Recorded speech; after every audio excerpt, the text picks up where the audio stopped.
बिहार में जो डेवलपमेंट हुआ, नीतीश कुमार जी ने फिर से एक यू टर्न लिया है, उस पर आपकी क्या प्रतिक्रिया है? मेरा पहला रिएक्शन ये है कि जो बिहार में जो सियासी तब्दीली होने जा रही है, इस सिलसिले में नीतीश कुमार को, तेजस्वी यादव को और देश के वज़ीर आज़म नरेंद्र मोदी को, तीनों को बिहार की जनता से माफ़ी चाहनी चाहिए। और तीनों पार्टीज़ ने मिलकर बिहार की जनता को जो बातें की हैं और जो वादे किए थे और अपनी पॉलिटिकल आइडियोलॉजी की बात की थी, उन सब तीनों ने मिलकर बिहार की जनता को एक बहुत बड़ा धोखा दिया है। और यकीनन इसमें सबसे बड़ा रोल है नीतीश कुमार का। नीतीश कुमार कल तक हमको गाली देते थे कि ओवैसी बी टीम है। अब नीतीश कुमार को शर्म नहीं आती उसी जगह पर जाकर बैठने के लिए जहां पर हम पर इल्ज़ाम लगाते थे। और नीतीश कुमार ने पॉलिटिकल अपॉर्चुनिज्म कहना तो अंडरस्टेटमेंट होगा, उन्होंने हर चीज़ का रिकॉर्ड तोड़ दिया है और कोई उनकी बात का न एतबार है न भरोसा है। मैं शुरू से कह रहा था कि नीतीश कुमार फिर से बीजेपी में जाएंगे, मगर लोग हमारी बात को यकीन नहीं कर रहे थे। अब हम तेजस्वी यादव से पूछना चाह रहे हैं कि बताओ कैसा लग रहा है आपको? अभी आपने हमारे 4 MLAs को तोड़ा था, अब आपको कुछ दर्द हो रहा है सीने में? तकलीफ़ हो रही है आपको अपने भेजे में? अब आपको मालूम हो रहा है कि जो खेल आप हमसे खेले थे वही खेल आपसे हो गया। और तेजस्वी यादव और उनकी पार्टी धोखा दी है। 2 मरतबा नीतीश कुमार को उन्होंने मुख्यमंत्री बनाया। बताइए अब क्या हासिल हुआ आपने? बीजेपी को आपने सत्ता दे दी। नीतीश कुमार तो सिर्फ अभी तो नाम के मुख्यमंत्री रहेंगे, हुकूमत चलेगी बिहार में RSS की और नरेंद्र मोदी की। हम तो यही चीज़ को रोकना चाह रहे थे, MIM पार्टी इसी को रोक रही थी। और जब हमारे सीमांचल की जनता ने MIM के 5 विधायक को कामयाब किया, तो हमने तो जब उनके स्पीकर के इलेक्शन में तायद की थी गठबंधन के। मगर तेजस्वी यादव को और उनके परिवार को ऐसा लगता है कि बिहार की जनता एक तरफ और उनके परिवार से कोई भी मुख्यमंत्री बन जाए।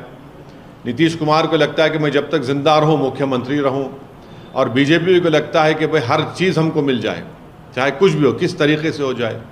देश के प्रधानमंत्री का भाषण मुझे याद आ रहा है, जब नीतीश कुमार ने वो ऑब्जेक्शनेबल बातें कही थी महिलाओं के बारे में। देश के प्रधानमंत्री ने कहा था क्या गंदगी फैला रहे हैं, और देश के प्रधानमंत्री ने महिलाओं से वादा किया था कि मैं आपको इन लोगों से बचाऊंगा। अब देश के प्रधानमंत्री खुद नीतीश कुमार को बाजू बिठाकर चाय पिला रहे हैं। तो इसका टोटल ये है कि बिहार की जनता का एक बहुत बड़ा नुकसान और धोखा उनको दिया जा रहा है। बिहार में डेवलपमेंट रुक चुका है, अफसरशाही बढ़ चुकी है, और हम तो शुरू से सीमांचल की लड़ाई लड़ते आए, लड़ते रहेंगे। और इससे जनता को फिर से मालूम हो गया कि MIM और ओवैसी जो बात कह रहा था कि सेकुलरिज्म, पॉलिटिकल सेकुलरिज्म सिर्फ इस्तेमाल किया जाता है भारत के मुसलमानों को धोखा देने के लिए, और अब की बार फिर से धोखा दिया गया है बिहार के मुसलमानों को सिर्फ सत्ता में आकर बैठने के लिए। मैं उम्मीद करता हूं कि ना सिर्फ बिहार बल्कि पूरे देश के जो अल्पसंख्यक समाज, मुसलमान और जो हमारे सेकुलर जहन रखने वाले हिंदू, OBC और दलित भाई हैं, वो देखेंगे इन चीज़ों को कि कैसे सेकुलरिज्म के नाम पर चुनाव में तो वोट लिया जाता है और उसके बाद फिर आपकी वोट को ले जाकर RSS और मोदी के झोली में रख दिया जाता है। तो उम्मीद करते हैं कि वो इससे एक इसका नोट लेंगे और उन पार्टीज़ का साथ देंगे जो आपकी पॉलिटिकल लीडरशिप को डेवलप करना चाहती है। सर, आप किस पार्टी की बात कर रहे हैं? आप क्या करेंगे सर? एक मिनट। आप वहाँ के जितने सियासी खिलाड़ी हैं, आप सबको एक लाइन से दोषी ठहरा रहे हैं। बिल्कुल। और तब विकल्प कौन है? आप विकल्प हैं? नहीं, विकल्प का नहीं बात, नहीं, विकल्प की हम बात नहीं कर, वहाँ तो विकल्प रहा ही नहीं। अब सब ने, तीनों ने मिलकर तो बिहार की जनता को धोखा दिया है। क्या खस्में नहीं खाई थी तेजस्वी और नीतीश कुमार ने? ये बंधन नहीं टूटेगा, हम मर जाएंगे, नहीं जाएंगे। हाँ, आपने क्या, तेजस्वी यादव ने नहीं कहा था कि हम पूरा स्वीप कर देंगे, बिहार में 40 के 40 सीट जीत जाएंगे, बीजेपी को हरा देंगे। आप इन लोगों को सोचना चाहिए कितना धोखा दिया आपने। देश के प्रधानमंत्री ने क्या कहा था चुनाव के वक्त, जंगल राज। अब बताइए क्या होने जा रहा है वहां पर। देश के प्रधानमंत्री नीतीश कुमार के बारे में क्या क्या कहे थे, और वो नीतीश कुमार ने क्या क्या कहा था नरेंद्र मोदी के बारे में। अब बताइए, ये सब, इससे जो पॉलिटिकल अपॉर्चुनिज्म बोलना तो बिल्कुल गलत बात हो गया, अंडरस्टेटमेंट होगा। अब वहाँ विकल्प नहीं रहा, वहाँ पर तो सब देखिए ना, इस हम्माम में सब दंगे हो चुके हैं। इस समय आपको आप सिंपैथी रखना चाहिए।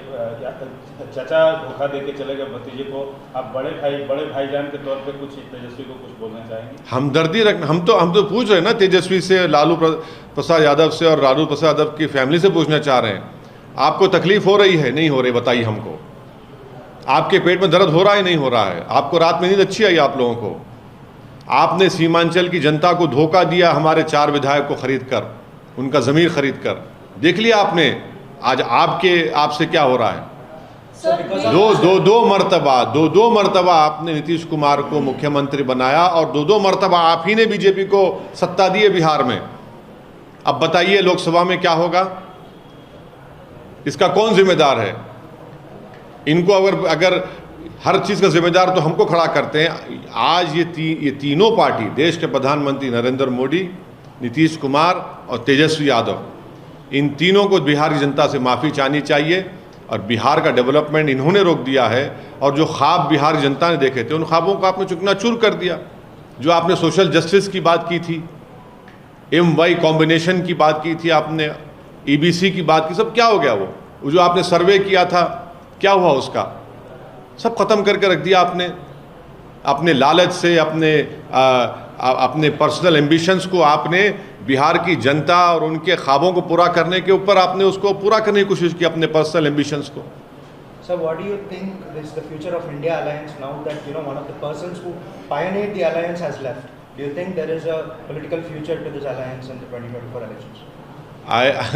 I have been consistently saying that Nitish Kumar will join BJP, and I have been criticized by all these so-called secular parties that I am in team with BJP. Now, who's responsible for this whole tamasha and this change of government is going to happen in Bihar?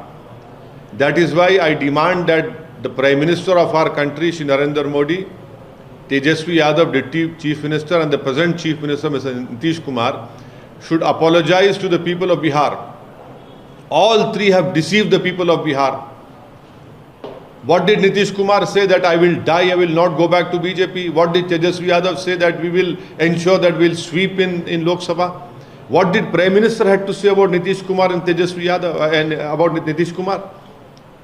When Mr. Nitish Kumar Assembly in an objectionable way described about our women in the Assembly, the Prime Minister of our country openly said that what he has told, he does not, he agrees with it, but in fact he gave an assurance that he will stand against Nitish Kumar and protect women.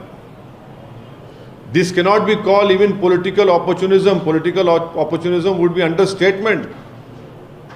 There is the only thing which all these three want is power. And I want to ask Mr. Tejaswi Yadav and his family, how are you feeling today? How are you feeling today? Are you feeling okay?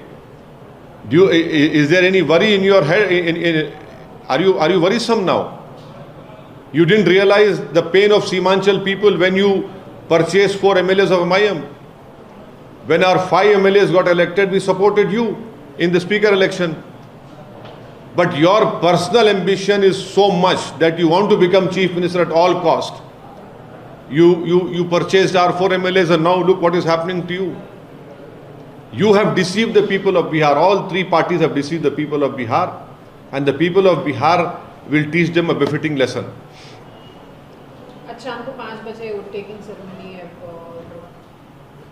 नहीं 5 बजे क्यों, अभी कर देते, वो इस्तीफा दिए जब हो जाता, वो क्या है उसमें? नई सरकार की संरचना जो बन रही है उसमें कहा जा रहा है लॉ पुश पॉलिटिक्स किया जा रहा है, जो उप मुख्यमंत्री बनाने की सम्राट चौधरी कोरी समाज से आते हैं, तो जिस तरह से ये जातिगत समीकरण चुनाव से पहले किया जा रहा है, इसको आप कैसे देखते हैं? जातिगत समीकरण की आप बात कर रहे हैं, जो पहले की सरकार थी उन्होंने तो ओबीसी पूरा बिहार का सर्वे कराया था ना, कास्ट सेंसस कराया था। क्या नतीजा निकला उसका? आप बीजेपी को सत्ता दे दिए। एक्चुअल मानों में बिहार में अब बीजेपी और आरएसएस की सरकार रहेगी। इसका जिम्मेदार तेजस्वी यादव है, इसका जिम्मेदार नीतीश कुमार है। बीजेपी तो खैर उनके पास तो कोई चीज़ ही नहीं, उनको बस सत्ता से मतलब है। अब सरकार होगी बिहार में तो बीजेपी और आरएसएस की सरकार होगी, उसके जिम्मेदार ये दोनों पार्टीज़ हैं। जो सेकुलरिज्म के बड़े बड़े दावे करते थे, जो अपने आप को सेकुलरिज्म का चौधरी कहते थे, जो बिहार की और भारत के मुसलमानों को ये कह रहे थे कि हम हैं सेकुलरिज्म को जिंदा रखेंगे, बताओ आप क्या जिम्मेदारी ली आपने? अब लोकसभा के चुनाव में क्या होगा बताइए? जो कह रहे थे कि हम 40 सीट जीत जाएंगे, अब बताइए क्या होने वाला है? ये सब तो धोखा दे रहे हैं, इल्ज़ाम हम पे लगाते हैं। अब कौन बी टीम है बताओ? जो बुला बुला कर समझाते थे कि ओवैसी बी टीम है, बताओ कौन बी टीम है? कौन जिम्मेदार है बीजेपी को सत्ता देने के लिए? हम 19 सीट लड़े जिसमें से 5 जीते, तो आपने आसमान सर पे उठा लिया, आपने आसमान सर पे उठा लिया था। अब बताइए कौन जिम्मेदार है? नीतीश कुमार का नाम नीतीश कुमार है, इसलिए उनको कोई कुछ नहीं कहेगा। तेजस्वी यादव का नाम तेजस्वी यादव है, उसको कोई उंगली नहीं उठाएगा। नरेंद्र मोदी, क्योंकि नरेंद्र मोदी उनका नाम है, कोई उनके बारे में बुरा भी नहीं सोचेगा। मगर मेरा नाम असदुद्दीन ओवैसी है और मेरा जुर्म सिर्फ इतना है कि मैं इलेक्शन लड़ता हूं, हारता भी हूं, जीतता भी हूं, तो बस मुझ पर इल्ज़ाम लगते हैं। अब ये लोग जो आपका वोट हासिल करके आपका वोट लेकर मोदी के झोली में डालकर बैठ रहे हैं, तो फिर इनको क्या कहेंगे आप?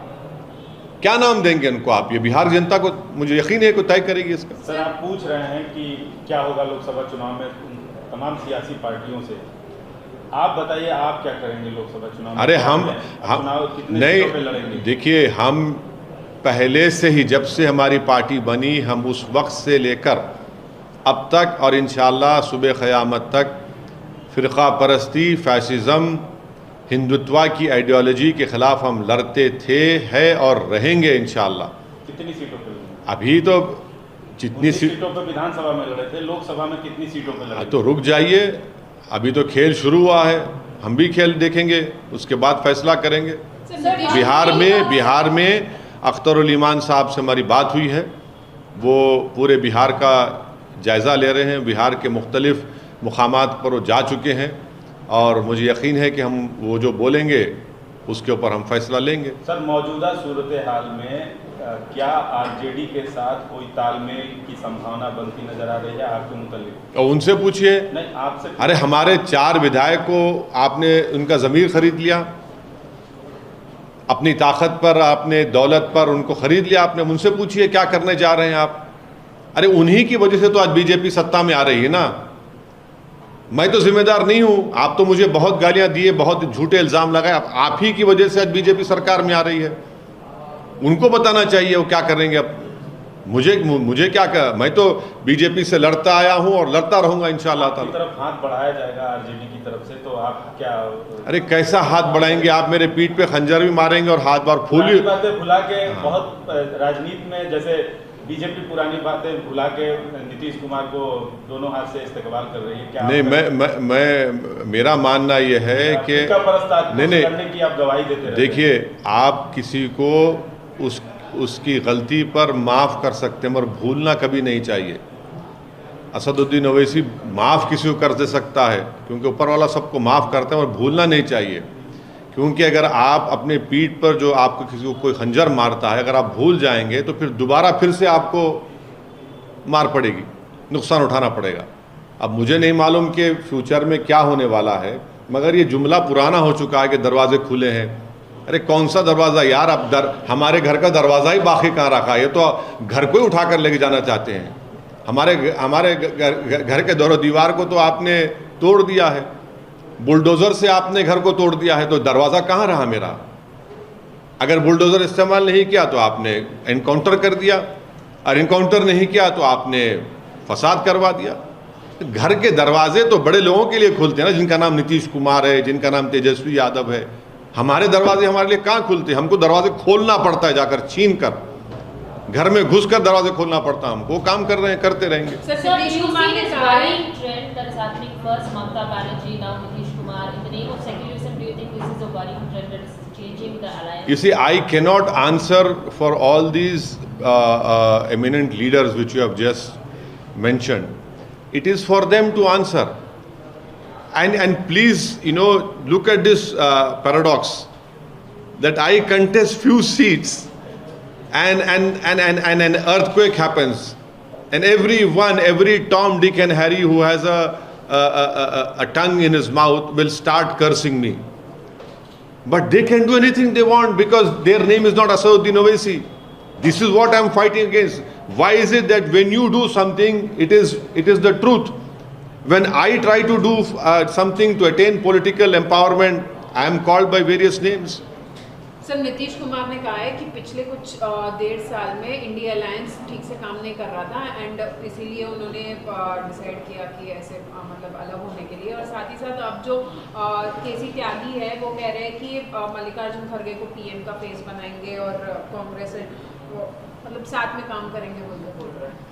2024 की अभी जंग शुरू नहीं हुई और ये लोग जो है जंग की कामयाबी का ऐलान भी कर दिए। अब कौन बोलेगा इन लोगों को? कौन सी दुनिया में रहते हैं लोग? मैं क्या कह सकता हूं, मगर जितने नीतीश कुमार के स्टेटमेंट है वो झूठ पर मुबन्नी है, वो झूठ बोलते हैं। वो सिर्फ अपनी आप को जिंदगी भर मुख्यमंत्री रखना चाहते हैं। उन्होंने बिहार की जनता को कई मर्तबा धोखा दिया, अब तो बहुत बड़ा धोखा दे दिया उन्होंने। किस मुंह से जाकर वो बिहार की जनता से वोट मांगेंगे मोदी के नाम पर, देखेंगे हम भी। आपने तो 1.5 साल से काम कर नहीं दे रहे थे, आप ही तो काम नहीं कर रहे हैं। आपने किस तरह की भाषा का इस्तेमाल किया विधानसभा में? आप कौन सा वहां पर गवर्नेंस हो रहा था? सीमांचल में बर्बादी है, लाखों एकड़ जमीन कट जाती सीमांचल की। अलीगढ़ मुस्लिम यूनिवर्सिटी का मसला हल नहीं होता सीमांचल का, महानंदा का काम खत्म नहीं होता। तो कौन सा काम हो रहा था 1.5 साल में? आपकी तो इतनी बड़ी मेजॉरिटी थी आपके पास, उसमें तेजस्वी यादव, नीतीश कुमार, उसमें कांग्रेस, उसमें सीपीएम, सीपीआई, सीपीआईएमएल, पूरे मिलकर आपने तो रेनबो कोalition बनाया था। क्या हुआ फिर उसका? उसके बावजूद भी आप कुछ नहीं कर सके। कौन रोका आपको? सर, महाराष्ट्र की सियासत में आप भी काफ़ी रुचि रखते हैं, वहाँ जाके चुनाव न लड़ते हैं। पिछले दिनों मराठा आंदोलन का जो चला और जो पूरी प्रक्रिया हुई, जो पूरा एपिसोड चला, उस पर आपका क्या है? नहीं, अब तो हम देखिए, हम ये कह रहे हैं कि अगर मराठाओं को रिजर्वेशन देना है तो बराबर दीजिए, मगर मुसलमानों में महाराष्ट्र के जो बैकवर्ड क्लास और कासिस है, जिसका जिक्र महमूद रहमान कमेटी ने किया, जिसको बॉम्बे हाई कोर्ट ने एजुकेशन में मंजूर भी किया, उसको क्यों नहीं देते आप? अरे भाई, जो कमज़ोर है उसको दीजिए ना। कितने मुस्लिम एमएलए हैं बताइए, कितने मुसलमानों के गवर्नमेंट में जॉब्स है बताइए, कितने मुसलमान आईएएस आईपीएस ऑफिसर है महाराष्ट्र में बताइए, कितने मुसलमानों के पास कितनी ज़मीन है 2 एकड़ ज़्यादा बताइए, कितने मुसलमान किराए के घर में रहते, कितने मुसलमान सेमी घर उसमें रहते, हाउसेस में रहते। आप मुसलमान को देना ही नहीं चाहते, उस मुसलमान को जिसका जिक्र महमूद रहमान कमेटी ने किया। आप मराठाओं को देना चाहते, दीजिए बराबर, कौन रोक रहे हैं? मगर महाराष्ट्र के जो मुस्लिम बैकवर्ड क्लासेस, उनका क्या होगा? आपने तो खैर वो जो एजुटेशन को तो आपने फिल वक्त रुका दिया, मगर मुझे लगता है कि वो तो आगे बढ़ेगा, वो रुकने वाला नहीं है। वो तो इतनी क्राउड को लेकर जब एक आदमी चल रहा है, आवाम को, जनता को, तो देखना वो किस लॉजिकल एंड पर वो लेकर जाते हैं मराठा लोग। सर, कल तेलंगाना में सीएमओ के हवाले से एक खबर आई कि कास्ट बेस्ड सेंसस होगा स्टेट में, उस पर आपका क्या? बहुत अच्छा है, होना चाहिए, जल्दी होना चाहिए और उस रिपोर्ट को सामने आना चाहिए ताकि तेलंगाना की आवाम को मालूम हो सके कि किस कास्ट का पॉपुलेशन में क्या हिस्सा है और उनका गवर्नमेंट के एम्प्लॉयमेंट में, गवर्नमेंट के पोस्ट में उनका क्या हिस्सा है। बहुत अच्छा है, लाइए, उसको करना चाहिए। और ऑलरेडी एक पिछली गवर्नमेंट ने एक सेंसस किया था ना, क्या नाम था उसका, हाँ, समग्र सर्वे तो ऑलरेडी है, उसको आप पब्लिक डोमेन में ला लीजिए। ये तो कराइए, आप उसको भी ला लीजिए पब्लिक डोमेन में, सबके सामने आ जाएगा। उसको क्यों छुपा के रखें? जब नई सरकार आई है तो आप उसको प्लीज़ पब्लिक डोमेन में ला के दे दीजिए अपना। ये जो कास्ट सेंसस आप बोल रहे हैं, बिल्कुल कराइए, बहुत अच्छा है, होना चाहिए। कब तक भाई कांग्रेस आएगी तो एक ही कास्ट का डोमिनेशन होगा, टीआरएस थी तो एक ही कास्ट का डोमिनेशन होगा, बीजेपी है तो एक ही मेजॉरिटी कास्ट का डोमिनेशन चल रहा है पूरे देश में। मिनिस्ट्री में देख लो आप, बहुत अच्छा है, लाइए। सर, हाल ही में राम मंदिर का इनॉग्रेशन प्राण प्रतिष्ठा हुआ था। आज मन की बात में प्राइम मिनिस्टर ने ये कहा है कि it was an auspicious occasion and it united the whole nation. आप इसको किस तरह से देखते हैं? बाबरी मस्जिद को तो हम नहीं भूले, 6 दिसंबर को हम नहीं भूले, जीबी पंत को नहीं भूले, ताले खोलने को हम नहीं भूले, ना कभी भूलेंगे।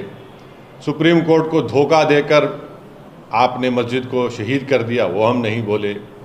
सुप्रीम कोर्ट ने अभी तक कंटेम्प्ट पिटीशन की सुनवाई नहीं की, वो हमने नहीं भूला। सुप्रीम कोर्ट ने यह भी कह दिया कि मंदिर तोड़कर मस्जिद नहीं बनाई गई, ये भी सच है। और ये भी सच है कि सुप्रीम कोर्ट के फैसले के बाद जो फेथ की बुनियाद पर दिया गया, ऐसे कई कंट्रोवर्सीज खुल चुके हैं। So you said the Gyan Babi mosque findings, you हाँ। said that it does not hold क्या बोलेंगे? scientific scrutiny already. हाँ, साइंटिफिक है वो सर्वे, उसको सर्वे बोलेंगे, साइंटिफिक बोलेंगे आप। You said it ऐसा देखिए, ऐसा एक सर्वे जो भी हुआ था, एएसआई ने किया था बाबरी मस्जिद का। सुप्रीम कोर्ट ने कहा कि सब गलत है, झूठ है।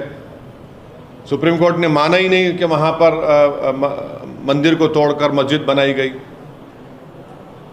और ये कोर्ट में जाएगा और कोर्ट में बताएंगे हाँ, पब्लिक ओपिनियन को यूज़ करने के लिए ये सब इस्तेमाल किया जा रहा है, मुसलमानों को बदनाम करने के लिए आप इस्तेमाल कर रहे हैं। और एएसआई जो है, किसी एक बड़े स्कॉलर ने अच्छा कहा था कि ASI is the hand maiden of Hindutva. आपका स्टेटमेंट? नहीं, एक स्कॉलर ने कहा था, मैं उसको दोबारा रिपीट कर रहा हूँ आपके सामने। सर, रामलला का तो प्राण प्रतिष्ठा हो गया, काशी मथुरा बाकी है ऐसा कहा जा रहा है, उस पर आपकी क्या? अरे, ना प्राण बच रहे हैं, ना प्रतिष्ठा हो रहा है, और आप इस तरह का मजाक हमसे कर रहे हैं, इस तरह का सवाल करके आप। किसका प्राण? अरे किसका? आप बताइए कि क्या क्या नहीं हो रहा है, कौन सी चीज़ होना बाकी है अभी, क्या क्या नहीं हो रहा है, आप देख लीजिए। इंडिया अलायंस को लेकर जो है कहा जा रहा था कि नीतीश जी तो बहुत बड़े और बहुत अहम पिलर है, लेकिन अब उनके जाने के बाद उस अलायंस को कैसे देख रहे हैं, कैसे समझ? नहीं, अब मैं इंतज़ार कर रहा हूं कि नीतीश कुमार को बी टीम बोलेंगे नहीं बोलेंगे। और जब बोलेंगे तो उनको ये भी सोचना पड़ेगा कि आपको जब नहीं मालूम था, जब उनको आप अपने साथ बगल में बिठाए थे, उनकी बड़ी बड़ी तारीफ़ें कर रहे थे, चाचा भतीजे की जोड़ी क्या क्या कह दिया था आपने। 2 मरतबा बिहार जनता को धोखा दिया है तेजस्वी और नीतीश कुमार ने। सेकुलरिज्म का नाम लेकर आपने धोखा दिया, सोशल जस्टिस का नाम लेकर आपने धोखा दिया, आरएसएस को रोकेंगे बोलकर आपने वोट लिया और धोखा दिया, हिंदुत्व को हराएंगे आपने कहा। अब आप देखिए, आप किसको बिठा दिया आपने, आप दोनों ने। तो ये जिम्मेदारी इन पर आयद होती है। सर, अभी नीतीश कुमार का राजनीति का भविष्य आप कैसे देख रहे हैं? मैं कोई एस्ट्रोलॉजर नहीं हूँ, मैं एक छोटा मोटा पॉलिटिशियन बनने की कोशिश कर रहा हूँ, मगर एक बात तो साफ कह रहा हूँ कि देश के प्रधानमंत्री श्री नरेंद्र मोदी, नीतीश कुमार और तेजस्वी यादव, इन तीनों को बिहार की जनता से माफ़ी मांगनी चाहिए। हमने आपसे एक बार पहले भी सवाल पूछा था कि क्या अगर इंडिया अलायंस में अगर वहाँ के दरवाजे खुलते आप जाएंगे, क्या उनसे पूछेंगे? लेकिन अब तो ममता बनर्जी एक एक करके पिलर जिस तरह से हट रहे हैं, इस अलायंस का एनालिसिस कैसे करेंगे आपकी, कैसे? नहीं, मैं ये काम फिलोसोफर का काम है, पॉलिटिकल साइंटिस्ट का काम है, सेफोलॉजिस्ट का काम है, ये काम एनालिस्ट का काम है, जो टीवी पर रोज शाम में बैठ जाते हैं। तो मैं इस पर कुछ नहीं बोल सकता, मगर ये मैं देख रहा हूँ, ये सब तमाशे जो हो रहे हैं ना, ये जो सब खेल खेला जा रहा है मुसलमानों से और सेकुलर समाज से, जो ये तमाशे किए जा रहे हैं, देख रहा है, देश देख रहा है। आप एक तरफ इंडिया अलायंस की बात कर रहे हैं, पर हाल ही में केटीआर ने कहा है कि there might be a possibility of a third front with a non Congress non BJP third front which could be led by KCR. Will you be joining that if it is happening? अब मैं तो सिर्फ अपनी party की कामयाबी के लिए कोशिश कर रहा हूँ और मुझे यकीन है कि हम लोग अपनी कामयाबी को हासिल करेंगे. अभी तो हम किसी का हिस्सा नहीं है, अभी बहुत जल्दी होगा किसका हिस्सा रहेंगे नहीं रहेंगे. अब जब पार्लियामेंट के चुनाव आएंगे जब देखेंगे. अभी तो बहुत मैं इस बारे में कुछ भी नहीं कह सकता. शुक्रिया, थैंक यू.